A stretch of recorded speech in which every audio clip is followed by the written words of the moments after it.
Bueno, yo quisiera comenzar agradeciendo a Florida International University, Adam Smith Center for Economic Freedom, Kimberly Green Latin American and Caribbean Center y al Inter-American Institute for Democracia por haber organizado este acto para presentar este librito que en su primera versión se publicó en el año 2012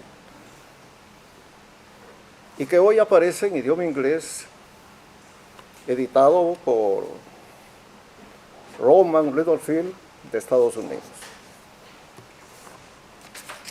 Bueno, algo de lo que yo tenía pensado decir he dicho ya gracias a esa excelente entrevista que acabo de participar. A final de siglo, toda América Latina era democrática. Por primera vez en su historia. Miren qué paradoja. Casi 200 años tuvo que esperar a América Latina para ser democrática desde el Río Grande hasta la Patagonia. Pero no solo que América Latina era democrática, sino que además todos los países del continente, incluido Canadá y Estados Unidos, se reúnen en Lima y aprueban la Carta Democrática Interamericana, en la que se comprometen a convertirle a ese instrumento jurídico en la guía, en el norte, en la ruta de la democracia latinoamericana para el futuro. Y ese compromiso implicaba defenderla. Uno de los firmantes fue el coronel Hugo Chávez, en ese entonces presidente de Venezuela. Y aquí vuelvo a algo que dije en la entrevista. Bien, en América Latina se puede firmar cualquier cosa. ¿Por qué? Porque no es que quien firma un documento se compromete a respetarlo, a convertirle en su norte, en su guía y en su futuro. Simplemente lo deja a un lado. Y eso hizo América Latina con la Carta Democrática Interamericana. Primero Venezuela, después Bolivia, más tarde Nicaragua y finalmente Ecuador. Y ahora El Salvador. Son muchas las causas de que ello haya ocurrido. Yo quisiera mencionar dos. El caudillismo latinoamericano. Venezuela había tenido un largo periodo democrático de varias décadas. Se habían sucedido diferentes partidos en el gobierno del Estado. Y el régimen político de ese país había transformado a Venezuela y convertido a su economía y a su sociedad, ¿no?, en una organización moderna para beneficio de miles de venezolanos. Pero bien, apareció un caudillo que echó abajo el régimen político, no solo democrático, sino también su sustento, el régimen de partidos. Y lo mismo ocurrió en Bolivia. Y parecida cosa sucedió en Ecuador, también en Nicaragua y hoy día en El Salvador. Y lo segundo es que la izquierda latinoamericana llegó a la conclusión de que no había manera de alcanzar el poder a través de las armas y que debía valerse de las instituciones democráticas para llegar a la presidencia de la República y gobernar los estados. Este no era un invento de Chávez, ni del socialismo del siglo XXI. Es lo que había hecho el fascismo en Italia y el nazismo en Alemania. Es lo que había hecho Fujimori años antes. Bien, de esta manera es que liquidaron la democracia. Bajo la excusa de que iban a acabar con las injusticias sociales, iban a eliminar la pobreza e iban a desarrollar las naciones para convertir a sus países en los pioneros económicos y sociales y políticos del continente. Como lo decía hace unos minutos, en Venezuela el 90% de los venezolanos son pobres. De los que quedan, porque 7 millones de venezolanos han emigrado. Yo les preguntaría a ustedes, ¿qué ocurriría si en Venezuela hubiera un gobierno de derecha o del centro político cuyo resultado fuera el que acabo de decir?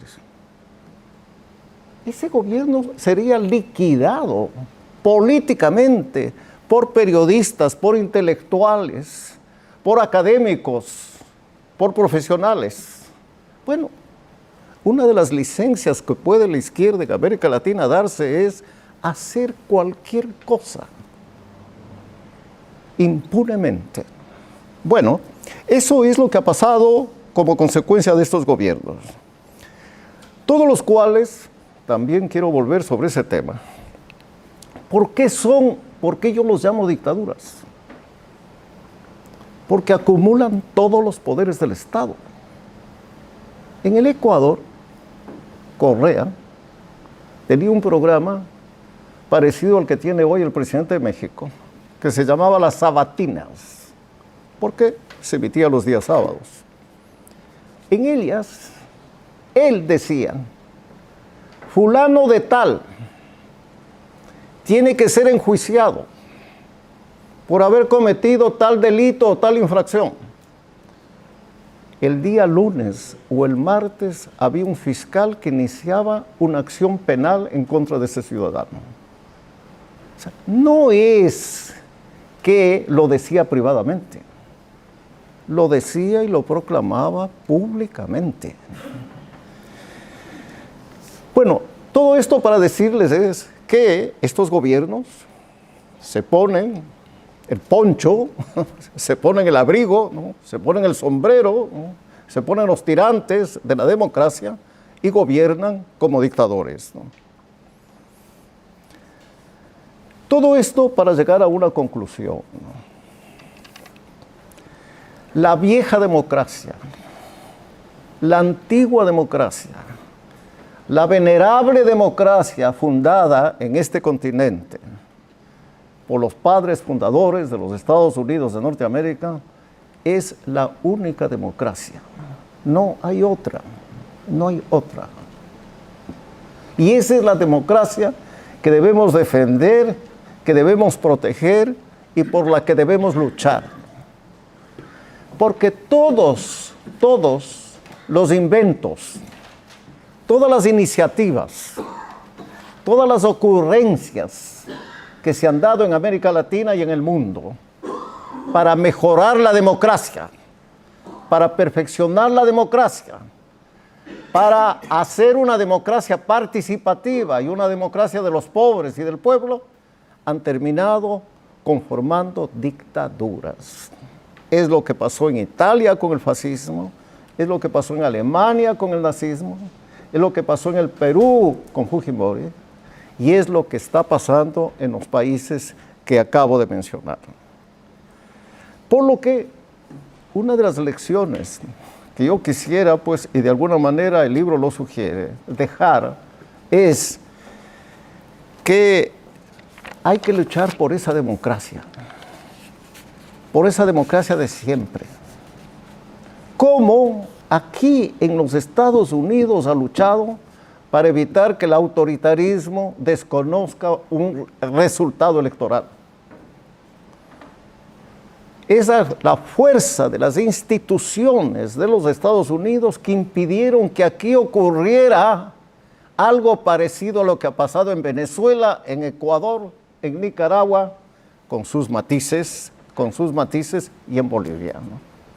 Entonces, defender la democracia con todos sus defectos, con todas sus limitaciones, defender los partidos políticos, apoyar a líderes políticos que los hay, honestos y preparados, yo pienso que es el camino para que América Latina, más allá de lo que pueda decir la Carta Democrática Interamericana, más allá de todas las firmas que puedan ponerse en un documento en favor de la democracia, ella exista, permanezca y sirva a las mayorías nacionales. Muchísimas gracias.